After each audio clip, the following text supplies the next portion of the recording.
अस्सलाम वालेकुम friends, welcome back to Top Smarties. Drama serial Mannat Murad जो कि अब जाकर काफ़ी इंटरेस्टिंग हो चुका है, क्योंकि मुराद का रकीब जो उसके सामने आने वाला है।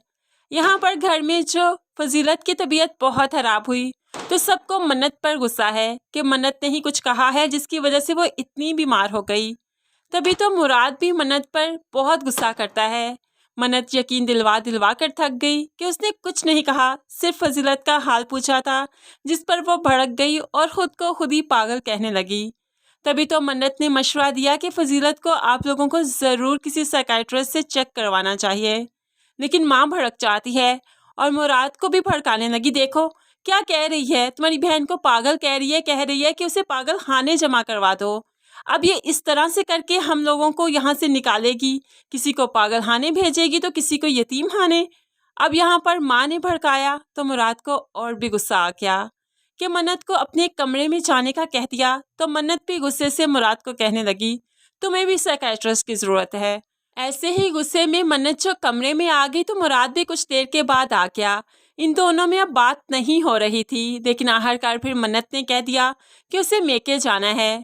तो मुराद भी उसे मेके ले जाने के लिए तैयार हो गया। अगले ही रोज़ वो मेके भी जाते हैं और यहाँ पर आकर तो जैसे एक सरप्राइज मन्नत का इंतज़ार कर रहा था। सबीहा का भाई हम्माद लंदन से आ चुका था, जो कि शादीशुदा है लेकिन डिवोर्स हो चुकी है, और वो शादी से पहले ही मन्नत को बहुत पसंद करता था। रिश्ता भी भेजा लेकिन मन्नत ने उसके लिए हाँ नहीं की। तभी तो उसने किसी और से शादी कर ली और अब तलाक भी हो चुकी है। जैसे ही मन्नत घर आई, यहाँ पर हम्माद को देखा तो खिलखिला उठी, हम्माद तुम?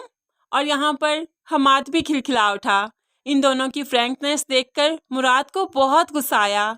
उसने कभी भी मन्नत को लेकर इनसिक्योरिटी फील नहीं की थी, लेकिन अब जाकर वो इनसिक्योर होने लगा है। खाने की टेबल पर बैठे तो मुराद को सारी स्टोरी समझ आ गई कि ये सबीहा का भाई है और पहले मन्नत को चाहता था लेकिन शादी हो गई और बाद में फिर अब तलाक भी हो चुकी है। अब तो मुराद और भी इनसिक्योर हो गया, क्योंकि अब हम्माद बिल्कुल सिंगल है और वो शादी करना चाहता है। और यहाँ पर मुराद और मन्नत में भी जो लड़ाइयाँ हो रही हैं तो मुराद को बहुत इनसिक्योरिटी है कि कहीं मन्नत हम्माद के साथ जाने का फैसला ना कर ले, उससे शादी का फैसला ना कर ले और उसे छोड़ ही ना दे।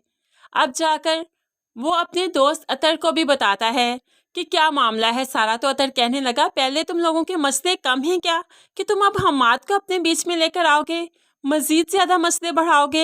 ये सब कुछ सोचने की तुम्हें कोई ज़रूरत नहीं। अगर मन्नत ने पहले शादी करनी होती तो वो कर चुकी होती, उसका रिश्ता आया था ना पहले मन्नत के लिए।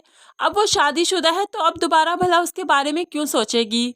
तुम अपने जहन में फजूल के वहम मत पाला करो। अब मुराद फिलहाल तो अतर के समझाने पर समझ चुका है, लेकिन ये समझ उसे ज़्यादा देर तक उसके माइंड में नहीं रहेगी, क्योंकि वो जेलस तो होने लगा है हम्माद और मन्नत की दोस्ती से। आहिस्ता ये दोस्ती जेलसी में जो बदल रही है तो इनके दरमियान में लड़ाइयाँ भी बढ़ती जाएंगी और मन्नत और मुराद का रिश्ता टूटने किनारे भी पहुंच जाएगा।